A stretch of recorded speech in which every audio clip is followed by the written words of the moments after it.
Agnes, ich wollte mal die Geschichte vorlesen, was am Plotischen Frind steht.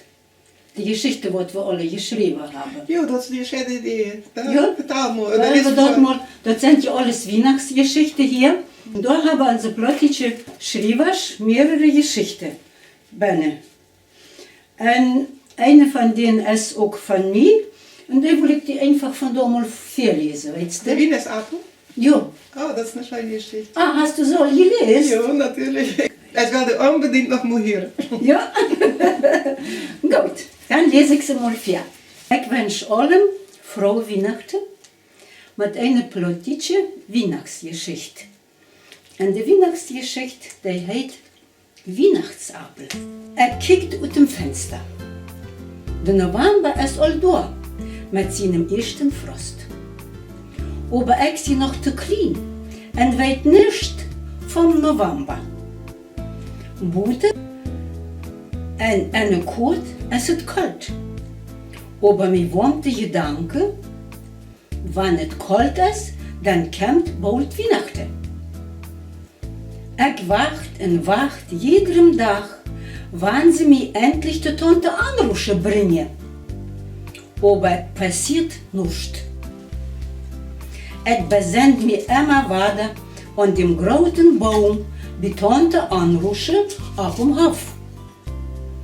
Der Baum wie hoch wie eine Papel. Aber ab am war es ein Apfel mit einer ungewöhnlichen Form.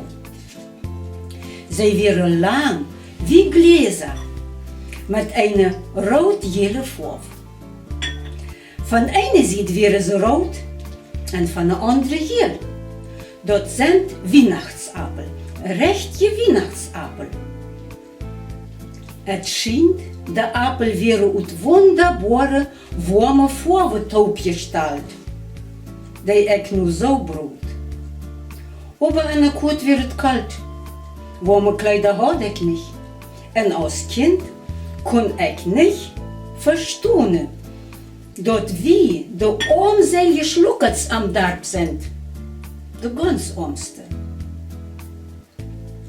Aber mir war der Gedanke, dass ich am Weihnachtsabend teilnehmen kann. Und mein Gedanke lenkt mich weiter eine Tante Anrufe, die am Tag auch noch das Lied «De Knokes» einrenken deed.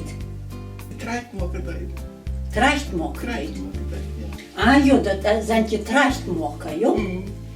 Als ik en mijn cousin Everich hopsde, had hij zich de Schule uitgewrext. Dan wie ik dat eerste Mal bij Tante anrufen. En val mir gleich die Gemütlichkeit ab. Het wie ook warm. Ik sehnt mich weiter nem Gesang und am Weihnachtsbaum mit einer zarten und klangvollen Kinderstimme. Zu Weihnachten eifde wie immer die Tante Anrufe. Und meine Ma und Tante Tina sangen tus all dort Lied, Weihnacht ist heut, wir sind erfreut, dass der Herr Jesus Christ zur Welt geboren ist. Tante Tina hat eine helle erste Stimme. Meine Ma spielt aber Gitarre und sang die zweite Stimme. Als ich die wunderbare Stimme hielt, wusste ich, bald ist Weihnachten. Wenn ich mich vor zum Weihnachtsabend eine Tante anrufen terane, aber ich muss den Gedanken lassen. Ich hatte noch kein Licht zum Lehren, was ich jedes Jahr von Tante Anrufe zu Weihnachten kriege. Ich konnte noch nicht lesen und brachte meinem Bruder Friedrich weiter und weiter mit das Lied vorzulesen, dass ich auswendig singen konnte, wenn ich ab und Abend beim Weihnachtsabend sehe. Ein Gedanke sang ich all unter dem Weihnachtsbaum und hat ganz von der Kiel an der Kurt verjährt. Und nun sehe ich all bei Tante Anrufe tus ein Gedanke und wacht, bis ich ohne Resi und sie sagt: Tina, wir sind am Ewe und du bist mit deinem Lied dran. Ik leefde bij hem even op de knieën om bad met grote kussens en je hekelt het manteltje te zetten. Van onder bad riekt het zo scheen, daar lagen de Weihnachtsappel.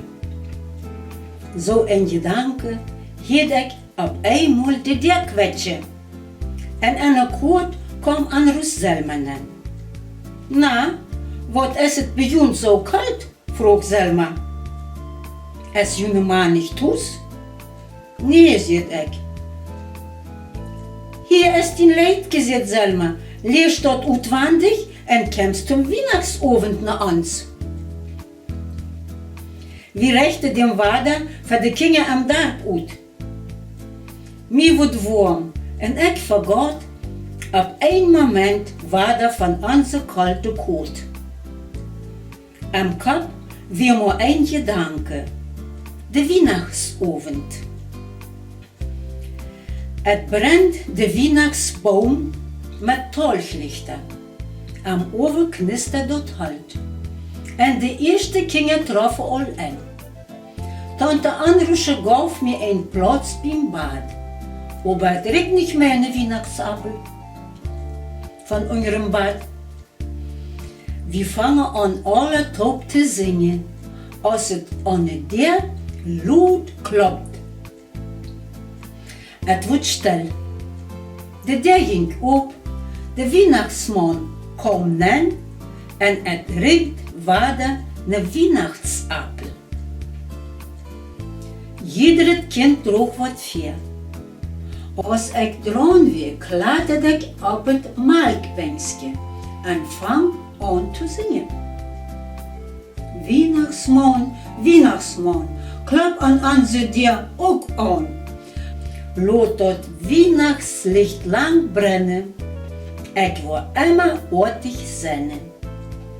Weihnachtsappel schmeckt goud, van die word ik stark en groot.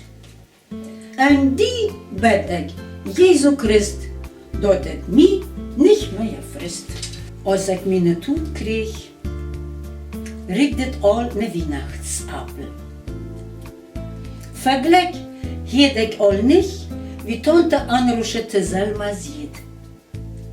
Neem am stal halt, breng de Tina naar huis en het bedient dem oven aan. Ik kladdert op een warme oven, bijt aan Weihnachtsappel en dacht, de Jezus Christ heeft mij geheerd. En dat is mijn Weihnachtsgeschichte. Ach Tina, das ist so eine schöne Geschichte. Der ist so berührend. Erst weil sie zu Weihnachten mal wieder Weihnachtsapfel schenkt. Dankeschön, Agnes. Aber ich möchte noch zum Schlusswort verlesen. En ik bedank me. Weißt du, dat is mijn kindheid.